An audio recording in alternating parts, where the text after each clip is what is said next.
Film berikutnya yang kami analisis berupa film pilihan dengan judul Bosku. Singkat cerita, terkait dengan film ini mengisahkan seorang pimpinan atau bos yang bernama Ibu Puan yang memiliki anak buah bernama Fortina sebagai jurusita, Dodi sebagai AR, Bayi Haki sebagai fungsional pemeriksa, dan juga Esi sebagai sekretaris. Dalam kesehariannya, anak buahnya selalu saja memiliki tingkah yang membuat Ibu Puan naik darah. Ibu Puan pun selalu mengingatkan agar anak buahnya untuk bekerja sesuai dengan tugas, pokok, dan fungsi yang bahu-membahu agar tujuan kantor tercapai. Namun, anak buahnya justru menanggapi yang berbeda, menganggap bahwa Ibu Puan sebagai sosok yang temperamen, selalu marah dan tidak adaptif, serta tidak mau berkolaborasi dengan yang lainnya.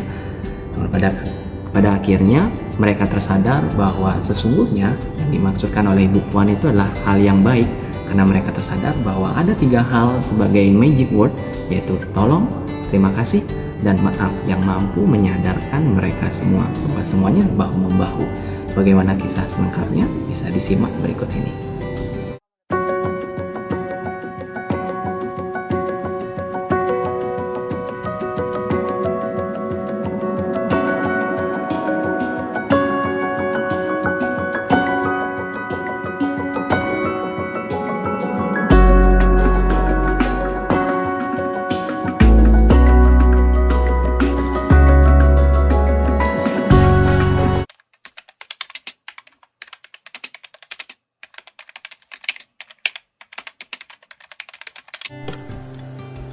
Pada film pendek yang berjudul Bosku ini, dapat kita cermati terdapat implementasi core value ASN yang dilakukan oleh para tokohnya. Yang pertama adalah akuntabel atau tanggung jawab sesuai dengan tugas dan peran dalam bekerja. Kita dapat melihat Bu Puan sebagai kepala kantor yang memiliki wewenang monitoring, evaluasi bagi para pegawainya, serta memberikan arahan yang terbaik bagi mereka.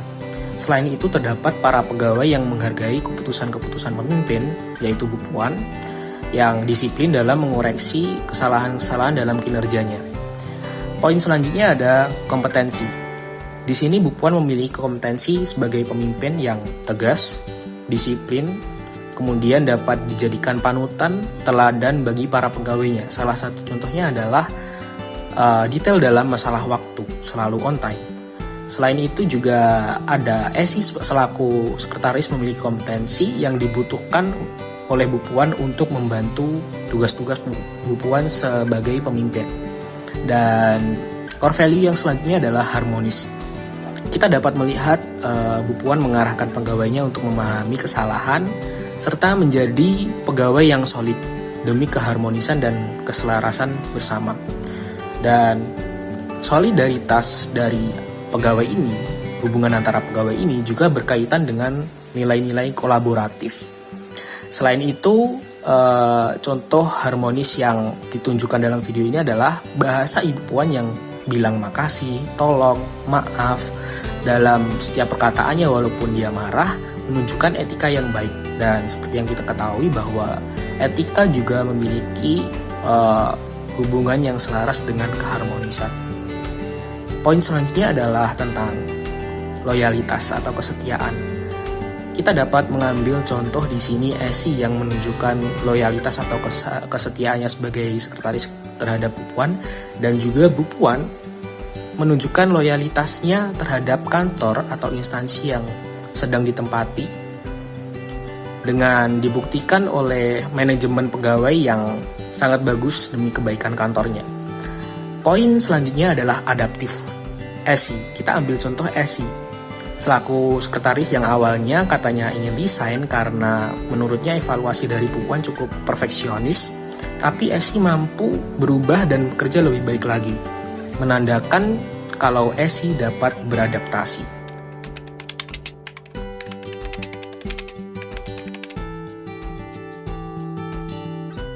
Namun dalam core value ASN yang diterapkan oleh tokoh-tokoh ini terdapat beberapa nilai yang tidak sesuai. Contohnya beberapa pelanggaran yang dilakukan oleh Bayi Haki, kemudian Dodi dan juga Fortina ketika berangkat, dan itu dapat dilihat jelas pada tayangan CCTV pada cerita ya.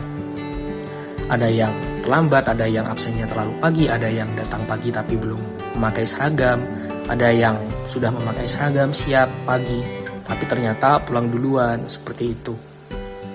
Dan dampak kebiasaan ini yang tidak disiplin menggambarkan atau menggampangkan hal-hal kecil jika diterapkan secara terus-menerus dapat berpotensi pada pelayanan yang tidak optimal. Dan yang terkena dampak adalah instansi, kemudian stakeholders, dan bahkan bangsa Indonesia.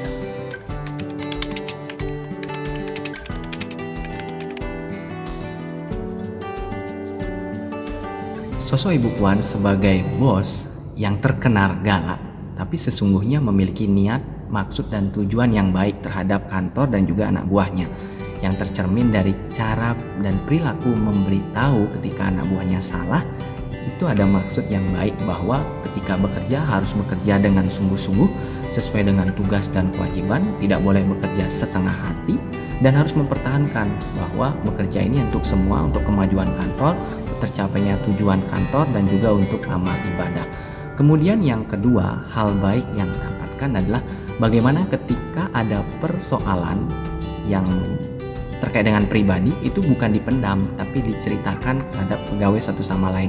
Meskipun terkesan berbicara di belakang orang, namun itu menjadi hal untuk menyampaikan unek-unek dan keluh kesah bagaimana melihat dari perspektif orang ketika ada kesalahan, apakah sudut pandang saya berbeda dan bagaimana cara saya menyikapinya. Itu adalah dua hal baik positif yang harus tetap dipertahankan. Yang pertama adalah bekerja sungguh-sungguh, yang kedua adalah berkomunikasi terkait dengan persoalan agar persoalan tersebut bisa selesai. Sekalipun Ibu Puan merupakan sosok yang ideal, namun ada hal yang harus diperbaiki, di mana dari sudut pandang pimpinan dalam memberitahu anak buah itu harus perlu diperbaiki cara komunikasinya. Tidak serta-merta cara memberitahu hal yang salah adalah dengan marah atau dengan nada yang tinggi, melainkan bisa tersampaikannya pesan dan juga maksud agar anak buah tersebut mau memperbaikinya. Bisa Ibu Puan sebagai sosok pimpinan bisa lebih berhati-hati dan memilih kosakata agar tidak menyakiti perasaan orang lain. Begitu pula nanti ketika anak buahnya ingin menyampaikan kritik dan pesan atau menyampaikan pandangannya juga tidak segan dan tidak ada jarak antara pimpinan dan juga bawahan. Kemudian yang kedua adalah terkait dengan bagaimana kedisiplinan pegawai. Sekalipun pegawai tersebut ada rasa jenuh, namun harus tetap dipertahankan semangat juang, di mana ketika pimpinan telah memberitahu hal yang baik dan benar, maka harus dijalankan. Tidak boleh keluar telinga kiri, masuk lagi keluar telinga kanan, ataupun sebaliknya. Dan dua hal itulah yang harus diperbaiki agar suasana kantor menjadi kondusif, bisa terciptanya kolaboratif, dan juga suasana kantor yang nyaman, bekerjanya juga sungguh-sungguh, aman, dan tujuan kantor bisa tercapai. Nah, kesimpulan yang dapat diambil dari film pendek ini adalah sebagai pemimpin harus selalu tegas kepada para pegawainya. Kemudian, sebagai pegawai harus selalu solid dan memperbaiki kesalahan agar menjadi pribadi yang disiplin, berintegritas, dan bertanggung jawab, sehingga menjadi contoh yang baik di mata masyarakat. Sekian analisis kelompok kami mengenai film pendek berjudul Bosku. Sampai jumpa di lain kesempatan.